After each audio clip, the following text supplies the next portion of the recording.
This was a dire situation. This was rock bottom, but also this is what my lawsuit money should be used for.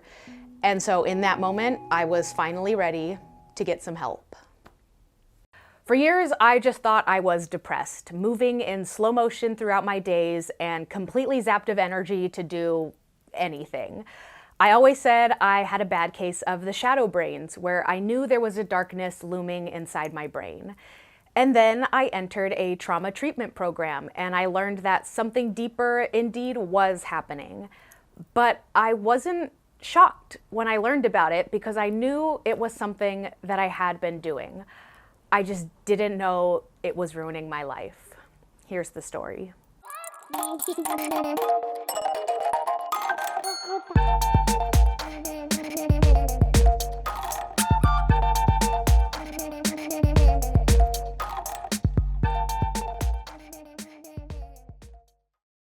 So after finally being comfortable enough to use my lawsuit money, I decided I was going to enter a trauma treatment program. So I booked my psych evaluation with this one specific facility here in Southern California.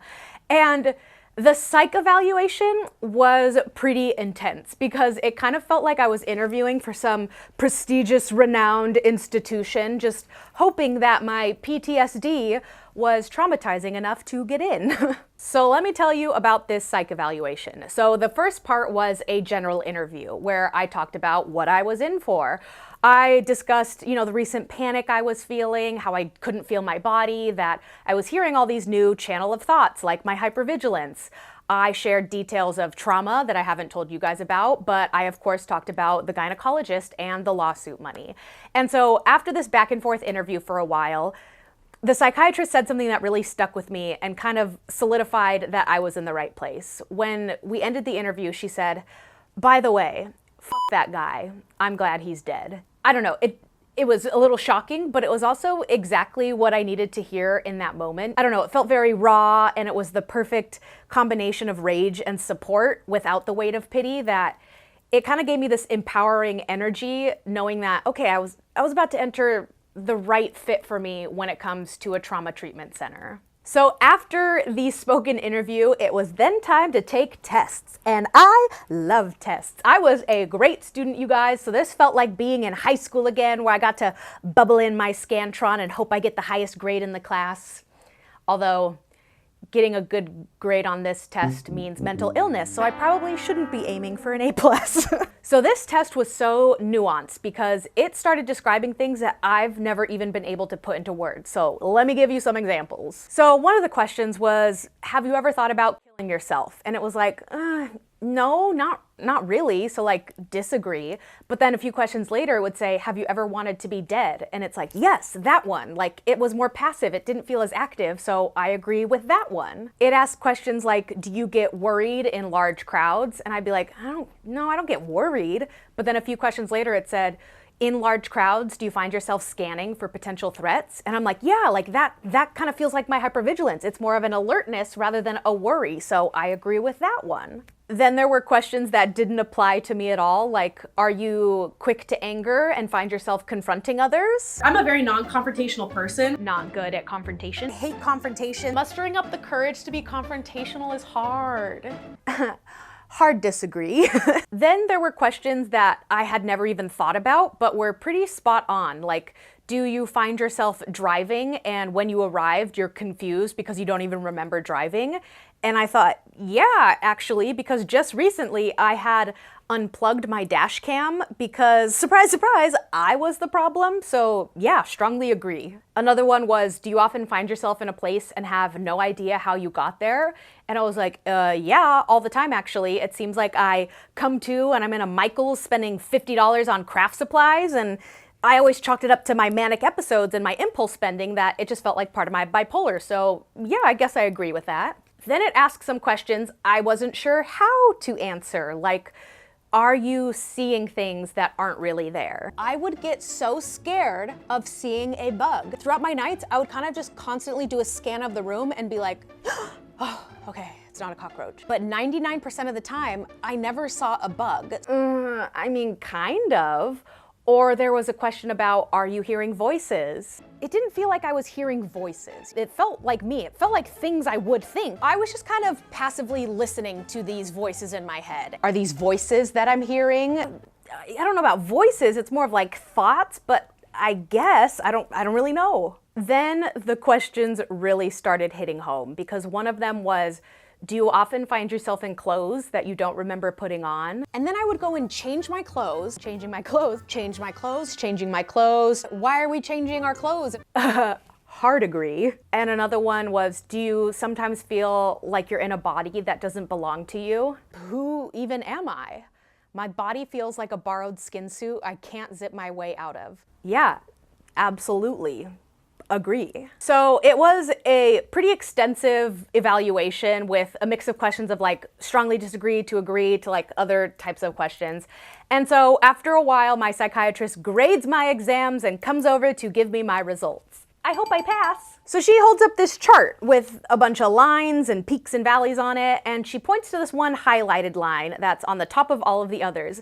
And she goes, all right, well, your results show that you are off the charts for dissociation. And fun fact, but this is the one time that being off the charts is a bad thing. So I was like, oh, okay, I guess that's good to know.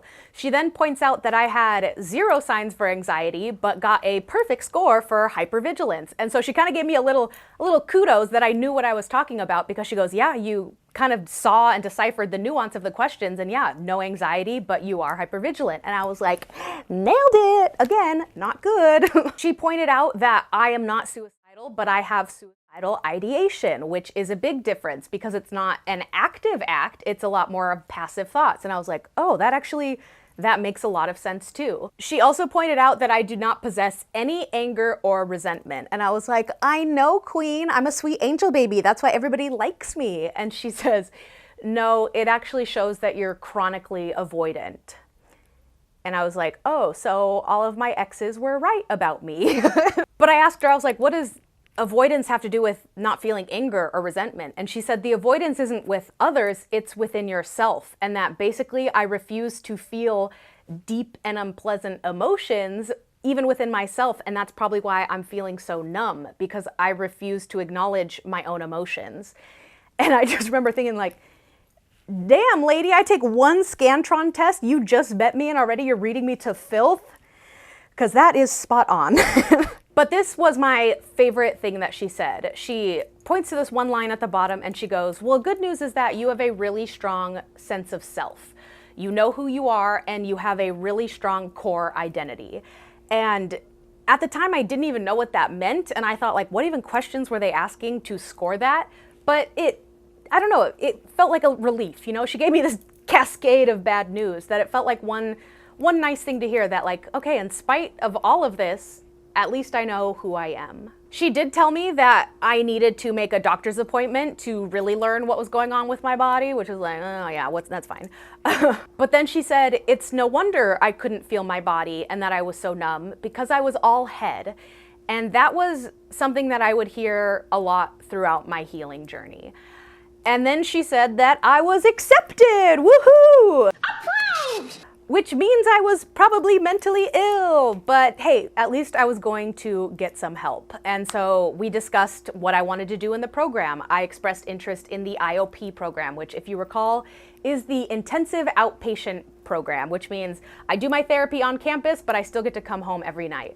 I talked about how I only wanted to do 1 month and see how it went from there. So we kind of chit-chatted about the next steps and I was accepted. And I said, okay, where do I send the money? So I was set to join the program a week from that appointment, but now I had some preliminary findings of what might be wrong with me, specifically the dissociation. So like a good student, I went home and I doom scrolled and I researched and I learned as much about it as I possibly could have. Now, I've heard of dissociating, more so as just like casually thrown out there as a synonym. I really do have broken brain disease, don't I? I've heard it thrown out as a synonym, more so for zoning out or just not really paying attention. And in my research, it kind of just describes experiencing a loss of connection from your thoughts, your feelings, your surroundings, your behaviors, etc. Etc. And the more I researched, the more I was thinking like, well, yeah, I actually know that I do this. I actually think I'm really good at it. And it specifically made me think of the questions about driving, where, you know, do you find yourself zoning out a lot when driving? So for background, I hate driving. Actually, I more so hate parking in LA. Oh, you guys, you have to parallel park everywhere. I can't parallel park for I try not to drive my car again because I don't know how to parallel park. You guys can't even comprehend how much anxiety parallel parking gives me. I'm ready for my Mona Lisa of parallel parking. Never mind, that was actually my worst one I've ever done. So I don't know how to parallel park. But I would often find myself driving and zoning out a lot that like I kind of felt like a danger to everybody else. And so I started taking more public transportation and I fell in love with public transportation. I'm really trying to use more public transportation just so that way I'm not worrying about parking. So I actually prefer taking public transportation to get there. I love public transportation. I have been taking the bus and the train since my commuter days in college. When I take the bus, because I love me my public transportation, I am a huge public transportation advocate. I love me my metro. If I could be like an advocate for certain organizations, if I had like a short list, the metro system and public transportation, I would be their #1 influencer if they gave me a chance. so I still take the train. I love the train. I love buses. I love trains. I love public transportation. I'm going to take the train every chance I get. But the reason behind why I prefer to take public transportation is because I just get to completely zone out. It's easy and you get to zone out. I can just zone out, listen to some music, and after a while, like, I forget that I'm even listening to music because I'm just in my own head, which probably isn't a very good thing. Because to me, I can just like turn off my brain and I can't turn it off. I'm driving, but you know what I mean? It's just very like, I can be alone with my own thoughts And so I'm looking at like a prime example of like, oh, is that dissociating? Well, if that's the case, yeah, I'm doing it to protect others, so you're welcome, drivers of Los Angeles. And so if this was considered dissociating, I didn't really consider it a problem. If anything, I actually considered it more of a talent and part of my superpowers. So let me explain my superpowers.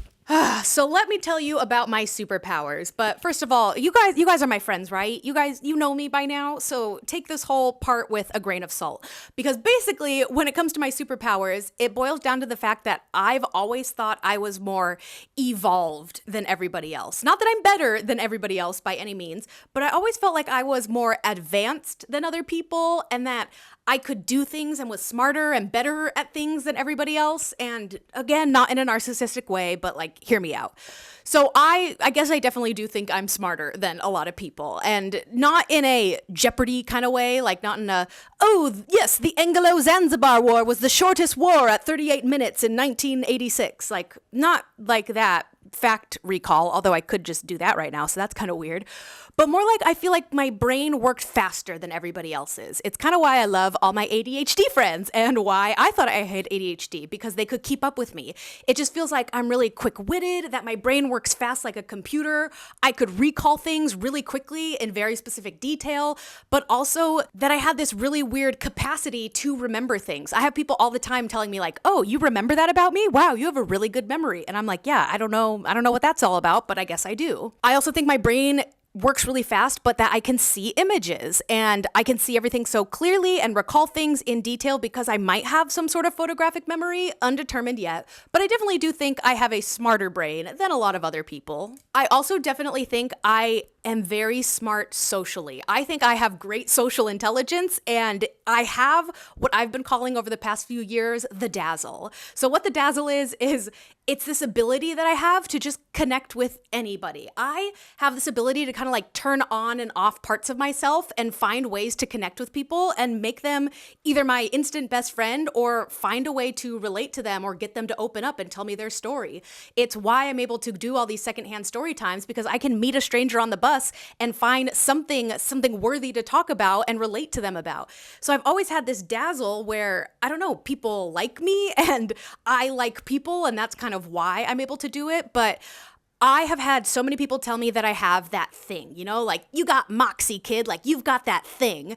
And it is the reason I moved to LA to explore the entertainment industry, because I'm like, yeah, I have this innate ability that is kind of rare. So let's monetize it and use it for a career, because you got to use your superpowers for good. I also think I'm so much more creative than a lot of other people, where I can just tell myself stories in my head. I can visualize it. I can come up with ideas and make it happen.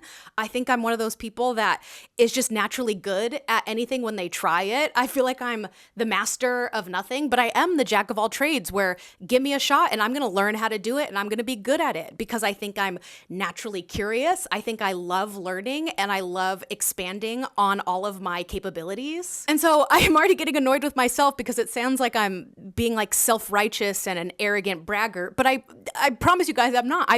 I love people. I love humans. And I think I'm on a different level than a lot of other humans for a lot of different reasons. And I truly thought I was special in a way, like not in a I'm better kind of way, but just different, you know? And I have the people telling me I have the dazzle. And I even went to an aura reading where I got a rainbow aura, and my psychic told me that I am a very powerful spiritual being and that I have very significant metasensory powers. So if that's not the universe telling me that I'm special, then I don't know what is. But suffice to say that I've always felt like I've had some sort of superpowers and I needed to use them for good, which is why I'm doing this, I guess. But now I'm starting to realize, are my superpowers something else? We are gonna find out. So I'm at home, I'm listening to my thoughts as I have been the past couple of weeks, and I kept thinking about how my psychiatrist said that I was all head, because I'm like, what does that even mean? What is going on inside my own head? So instead of just listening to the thoughts that I'm hearing, I kind of take an outward look of what's actually happening inside my noggin when all of these thoughts are going through my brain. And what I found is that I'm kind of watching all of my thoughts like a movie, and that I am having a really good time in my own brain, you know? I am cracking jokes, I am kind of interviewing myself and telling stories. I'm thinking about all of the TikToks I could do, or projects I want to work on, or just listening to the beautiful poet that lives inside of my head. And sure, there were still those hypervigilant thoughts or those weird habits mixed in, but for the most part, I just always felt like I was really creative and really fun, and that I could entertain myself endlessly inside my own head. And I always thought I had such a creative vision because I could literally see what was going on inside my own head. I had great vision. Well, tangent, I guess technically speaking, I have terrible vision. But fun fact, I actually didn't start wearing glasses until college, where for some reason my vision decided to tank. I mean, I was 20/20 vision up until that point, and then it just got worse and worse every year. And honestly, I blame my right eye. It's so weak and wonky with astigmatism that I'm better off putting a magnifying glass in this frame. But what really sucks is that I still can't get approved for LASIK because I haven't had a steady enough prescription for a certain amount of time that they refuse to shoot laser beams into my eyeballs to fix it. How rude, but I don't know, I guess that's the sacrifice that I made, was my eyes for a lovely vision inside my own brain, so anywho. But that's when I realized I'm never actually seeing what's happening in my real life. Let me explain. I'd be washing dishes, I'd look over and I'd see that I had washed 10 dishes, but I don't remember seeing myself washing those dishes. I mean, clearly I did, but I just remember I was watching my thoughts like a movie, that I had turned off my actual vision. And the more I lived my daily life, the more I realized I was in my head all the time, because my body was going through the motions of my daily life, but my brain was like being in the AMC cinemas, going for walks, grocery shopping, house chores, even talking to people. I was always watching what was happening inside my own brain and not what was happening right in front of me. My body was moving through life, but my awareness was completely trapped in my own head, and I was living inside of my thoughts and not the world around me. And I just kept thinking, like, is this dissociation? Because if it is, it's something I've always done, and it's something I actually considered a talent that I was good at. I mean, clearly, I thought I was creative and I loved hanging out with myself. This was my superpower. So was dissociating even a bad thing? So I just thought, well, I guess we gotta go to therapy to find out. So a week later, I joined the newest cohort of my trauma treatment program and I started my treatment. And side note, but I will not be naming the specific center that I went to because of HIPAA laws. I signed a lot of paperwork, so I'm not sure what I even can discuss in detail, but more so just out of the privacy and respect out of everybody involved, I will not be naming the specific location. And while the center that I went to was critical in my healing journey, there were parts of it that I was really unhappy with, which we will get into. But my goal is to share my journey authentically and honestly without endorsing or criticizing any organization in particular. So if you are looking for a treatment center, I just encourage you to do your own research and find a place that really aligns with you and what your goals are. Moving along.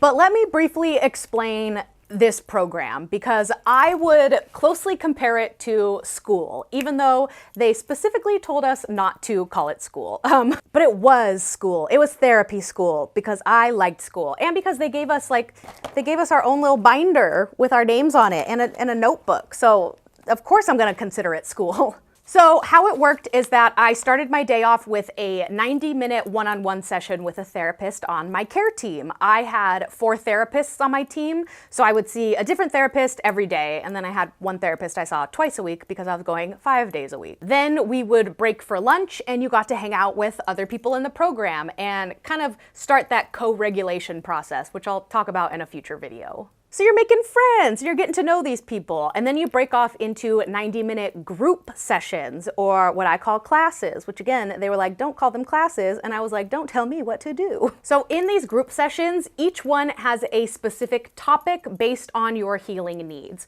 So some of my groups were boundary setting groups, spirituality, self-care, a writing group, and a goal-setting group. And then there were other groups that pertained to other people, like anger management, intergenerational trauma, addiction issues, binge eating, art therapy, somatic therapy, so many different groups that pertain to your needs specifically. So in these sessions, everybody goes around the room and does a check-in. And these are more general day-to-day check-ins. So you're not actually talking about your trauma. In fact, you're kind of supposed to keep that in code words in a way, but you're also talking about the day-to-day struggles, like I had a fight with my partner last night, or I had a breakthrough in my one-on-one today, or I'm really struggling with self-care this week and could use some advice. And you give feedback, you can support each other, and just kind of go around the room and co-regulate with one another. And then you talk about the specific topic of that group. So for me, again, a writing group, spirituality group, self-care group, etc., etc. Etc. So I loved the group settings, actually. I was really vibing with my groups. But what I was having a really difficult time with at the beginning were my one-on-one sessions. And that's because I was getting so frustrated with how little progress I was making. And the reason for that is you have to go over the same background information about yourself over and over and over again. So it felt like 10 times a day I was meeting a new therapist, and I'd have to continue to tell my backstory over and over again of the panic I was feeling, the hypervigilance, my gynecologist, the lawsuit. And I was getting mad because, you know, by day 5, they're asking me again what I was in for, and I just kept thinking like, can't you see my chart? Aren't you a care team? Aren't you talking to my team? Shouldn't you know? I'm not making any progress. I'm in a crisis mentally, and nobody's helping me turn off the voices. Instead, everybody's just asking me, so what was your childhood like growing up? Bitch, I'm about to go crazy. Please stop asking me that. So the first week I was pissed off because I was like, I made a mistake. They're not helping me.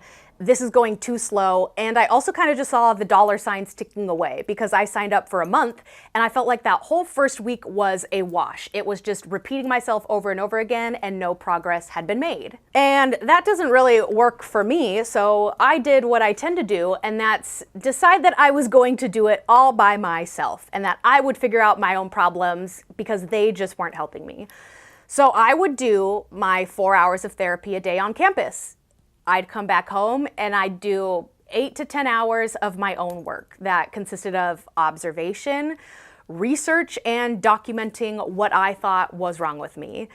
And I would go back and I would share my results, but for the most part, I was just kind of resigned to the fact that, okay, I'm just gonna have to figure out this on my own. And honestly, that's kind of when I actually started cooking with some of my findings. So when I go home, I would continue my studies, and that involved just listening to the myriad of thoughts that cascaded through my beautiful brain. And I just wrote down everything I observed. I would research what it could mean, and I kind of just treated myself like a scientist of my own brain. And again, I thought I was smarter than everyone else, so I was like, I can handle it. I know what I'm doing. Now, it's important to note that I love being alone. I know I'm an extrovert, but I need my own space because I love being alone. We're just gonna spend the next 2 days kind of riding solo so I can recharge my battery. I can be alone with my own thoughts and kind of recharge. And just kind of like be alone. You know, it was really nice. Or to just be completely alone in Los Angeles. Traveling alone. I personally love traveling alone. I am doing a solo trip. That's the beauty of solo traveling. We're gonna do one more activity solo. So I love traveling alone. And living alone. I think what I'm excited about is that I've never truly lived completely alone, but I'm super excited because I finally am living alone for the first time in my life. I love living alone. I would love to live alone for the rest of my life. And so upon learning more about this dissociation, I kind of kept thinking oh, is that why I enjoy doing things alone? Because I prefer the company of my own brain over other people? Let's look a little bit more into that. So like I've said, I felt like my brain was moving in hyper speed, but my thoughts were in slow motion. And when I'd finally come to, I'd find myself in another room doing a completely new task. But then one day I was able to catch the thought in the middle of it, which was the first time. It used to be that I caught it at the end and I'd have to retrace my steps. But for the first time, I caught it as it was happening. I was writing in my journal one night and I kind of zoned out and started watching my thoughts like a movie. And a little voice in my head told me to use my eyes. And so I kind of just froze and I brought attention to my eyes and my gaze was fixed and off to the left and everything was blurry. And I kind of just froze there and realized, oh, I was dissociating right now. Okay, kind of come back to. And I was like, okay, that was weird. I zoned out while journaling, but that's pretty normal, right? And so then one day I'm washing dishes and I hear that little voice again say, use your eyes. So I freeze, I use my eyes again, and again, my gaze is fixed off onto the wall, off to the left, and everything's blurry. And I look down at my hands and I'm still on the same dish that I'd been washing for forever, it seems like. And so now that I brought my attention to it, I kind of picked up speed again and I'm moving in normal motion again. And I was like, okay, I think I was dissociating there right now. That was kind of crazy. And the next day, I sit down to do my makeup and I didn't even realize I had zoned off until that little voice said, use your eyes. And it's this weird feeling of, it feels like it's coming from the back of my brain and coming back in through my own vision and going, okay, I not only dissociated again, but my gaze is off to the left, fixed, and everything's blurry. And when I finally focus my eyes, it's I come back in my body again and start my task over again. And it was in that moment I realized, I'm not just zoning out, I'm completely stopping whatever I'm doing just to listen to my thoughts and watch it like a movie. But what I didn't realize until this moment was that every time I did that, I stopped using my eyes. I didn't need my eyes anymore because I was all head. And so I just let my eyes naturally rest in a comfortable position off to the left and I defocused them and let them blur because I wasn't using them. But I realized I've always done this.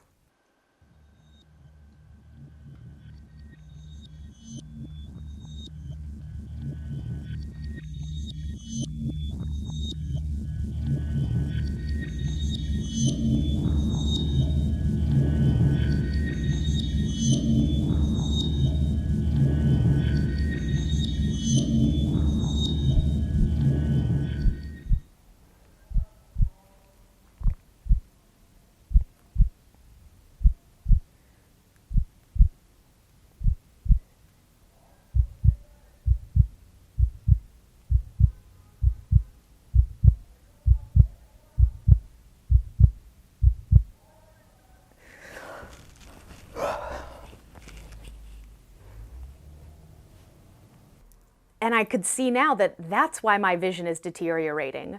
That's why my right eye is so weak, because it has to travel further to rest here for hours a day and not be used. And so I'm finally comprehending that I'm not just casually zoning out throughout the day. I am full-on dissociating. And I didn't need glasses until college, because I didn't start dissociating until college, because that was when I experienced trauma where I needed to escape my reality. So as if that wasn't a heartbreaking realization enough, I then started to notice time. Now, I thought that I was one of those people that just didn't have enough hours throughout the day, that I was just so depressed that it zapped all of my energy and I was incapable of doing even day-to-day tasks, let alone accomplish my dreams and ambitions. But now that I saw how often I was dissociating, I kind of started wondering, well, how long are each of these episodes lasting? I can't tell if it's for minutes or for hours, so maybe I should start kind of tracking that. So the next time I go to wash my dishes, I thought, okay, this should take about 15 minutes. If you dissociate, let it happen, but, kind of be aware of it. So I start washing the dish, I zone out, I get told to use my eyes, I come back to, I finish the dishes, and I check the clock. And it was 33 minutes later. A 15-minute task, or at least what I thought was 15 minutes, took double the amount of time. That was surprising. I made a playlist to take a shower to that was 4 songs long. So I thought, okay, 12 minutes should pass and then your shower should be done. By the time I finish my shower, I hop out and I go, oh, I didn't even notice when the music stopped. And I was always one of those people that I thought my hands got pruny really fast, prunier than anybody else. And I checked the clock. I had taken a 27-minute shower. I had no idea. Sometime in there, I must have zoned off. I didn't even realize it. But I truly thought only 10 minutes had passed, and it was 27 minutes later. So I was getting rightfully kind of like spooked by all of this. So that night, I wanted to really test it. I wanted to do my little scientific experiment. So I said, okay, I'm gonna lay a yoga mat down and stretch for 15 minutes and basically guess when you think 15 minutes has come up. I sit down, I start stretching, I come to, and I'm standing in my bedroom, and I wanted to cry because I was like, what the heck? How did that even happen? I was supposed to just sit on the ground and stretch. So I go back to my yoga mat, I sit down, and it kind of just felt like I was fighting myself just to stay put, just to focus on one task and to not get up and start something else. And so then I realized, oh crap, like 50 minutes must have passed. Let me stop the clock. I go and I look at the clock, and it was 52 minutes later. I thought 15 minutes had passed, and it was 52 minutes later. And I couldn't even remember what I thought about for all that time. I couldn't remember what movie I was watching in my head. I just remember fighting myself to just stay put. And that took almost an hour to even accomplish that. And so the next night I repeated that experiment with a little change. I took my kitchen table chairs and I barricaded them right here in my living room. I created a full-on barricade so that I could not exit that small space of my living room. And I said, same thing, sit down and stretch for 15 minutes. Within the first 5 minutes, I stood up and I had to use my eyes because I was being blocked. And I was like, oh my God, I couldn't even last 5 minutes without my body taking over and trying to take me outside of this room. So I finally sat down, I was able to stretch, and I got the closest to the time limit that I had thought. And I finally stopped the clock at 29 minutes. So not only did I realize I had no control over my body, but I'm realizing I have no sense of time. And it just washed over me, this understanding that, oh, this is where my time is going. I'm in a trance every single night and just let time pass while I'm stuck inside my own brain. And it was the most eerie realization ever, and it makes sense. I see it now, the trade-off I've been making. I've spent years joyfully exploring the depths of my mind, happily content with the solitude of my own company. But I can now understand it has cost me time in my physical existence. I sacrificed my reality for escape, and somewhere along the way, I became trapped in it. I loved my nights alone. I loved living alone, not having children, not even being in a relationship, because I loved being alone so much. And for years, I isolated myself further and further away. But I could see it now. It was so that I could do this. But I'm finally seeing, for the first time in my life, that I created a dissociation oasis in my apartment, and I didn't even know it. So after the first week of therapy, where I finally got all of the backstory out of the way, I was finally getting going with some healing. And I brought my findings to my therapist, pretty exasperated that a stupid Scantron pointed out the dissociating I was doing for years and didn't even know it.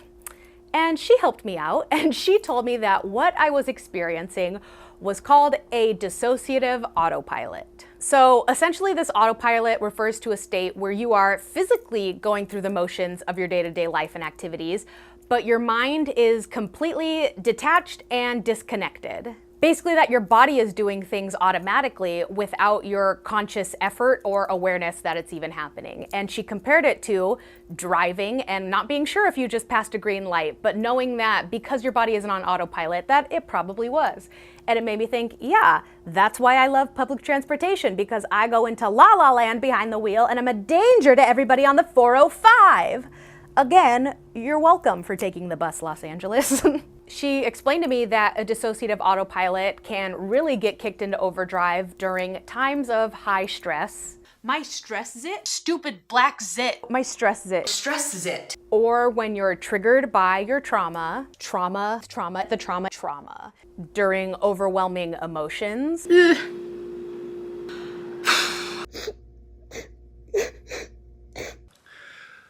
I didn't know if I wanted to be alive anymore. Or just as a general way to cope and protect yourself from any kind of pain. Insanely high pain tolerance. Really high pain tolerance. I'm impervious to pain. I'll include it in here, but she said it at the end of my treatment. But my therapist told me that my care team could see that I was dissociating from the moment I walked in the door. And she told me that on 2 occasions, she watched me in the lounge of our campus where I had made coffee and I was just staring at the wall for 4 minutes. I put it in the Keurig and I just stood there and stared off into space and then came to and finished making my coffee. And she said that right away she could tell that I'm never using my eyes, and that right away I was all head. And I can't express to you guys enough how little I knew that it was to this extent. Because again, I knew that I was doing this. I thought it was my talent, but I didn't know that it was taking over my life in this way. And if I'm being honest, it was actually a pretty bittersweet feeling, understanding that what was happening to me was dissociation, because I could see how it was ruining my life. It was taking away hours of my day. It was extracting all of this energy from me. It was completely detaching me from my body. And it was nice to know, okay, this is the shadow in my brain. This has to be. But the truth is that I loved dissociating. I don't know, I just feel like I can entertain myself for hours in my own brain. I can be my own company for the rest of my life because I could just watch these movies of my mind. I truly feel like I'm more clever and quick-witted and creative than other people, and it was because I was able to do this. And I just thought, well, I like my thoughts. I like me. And I still wasn't sure if this was a bad thing. And so like my hypervigilant channel or my OCD habits, once I became aware of it, I couldn't turn it off. And I just saw how often it was happening. And I started to see that every single day and every single night, it was like a possession was taking over me, and I had no control of my body or my thoughts.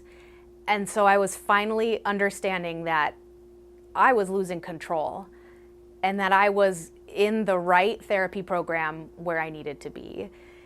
And what's even crazier is that this was the least shocking thing I learned about myself, because in the coming weeks, I would receive some diagnoses that completely changed everything.